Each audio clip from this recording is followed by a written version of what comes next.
ওদের কিছু পছন্দ মতো ড্রেস পরে যেতে বলেছিল, সেটাই পরিয়ে দিয়েছিলাম। আর তারপরে ওদের পছন্দ মতো কিছু মানে খাবারের অপশান রেখেছিল। আসলে একটা সেলিব্রেশন পিকনিক টাইপের হবে, সেটাই করবে স্কুলের মধ্যে গিয়ে সব ফ্রেন্ডসরা মিলে। তারপরে আমি গুটি গুটি পায়ে বাড়ি আসলাম। বাড়ি আসার সময় একটু বেগুন এনেছিলাম, বেগুন পোড়া খাবো। এই তো শীত এসছে, এখন এই শীতকালে বেগুন পোড়া খাওয়া মানে অমৃত, জানো তো, এত ভালো লাগে খেতে।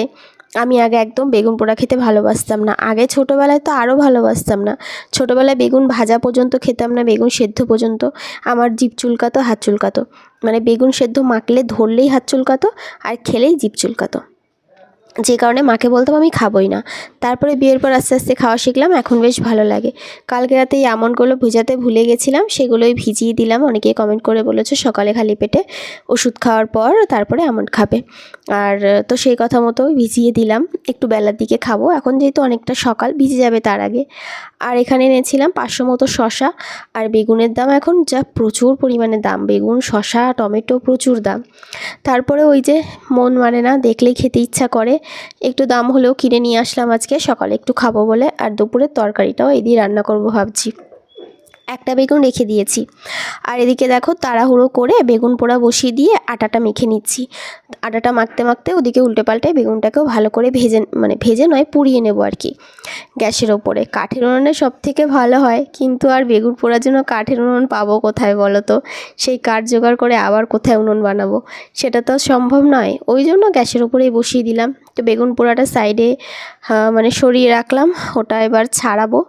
তো তার আগে ভাবলাম যে রুটিটা একটু ভেজে নিই। রুটিটা ভেজে নিয়ে বেগুনটা একটু ঠান্ডা হোক ততক্ষণে, তারপরে তোমার বেগুনটাকে একেবারে ছাড়িয়ে সুন্দর করে মেখে নেব।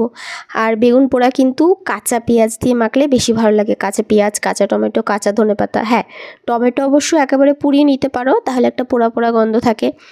আর বেগুনের গায়ে আমি কটা না রসুনও পুড়িয়ে দিয়েছিলাম, মানে রসুন গেঁথে গেঁথে দিয়েছিলাম।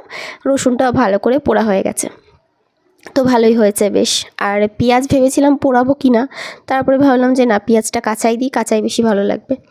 তারপরে এদিকে বলো তো আমাকে, পেঁয়াজটা পুড়িয়ে দিলে ভালো লাগবে কি না, আর পোড়া হবে কি না, মানে বেগুনের সাথে যদি দিয়ে দিই। আর এদিকে এবার রুটিটাকে দেখো ভালো করে ভেজে নিচ্ছি।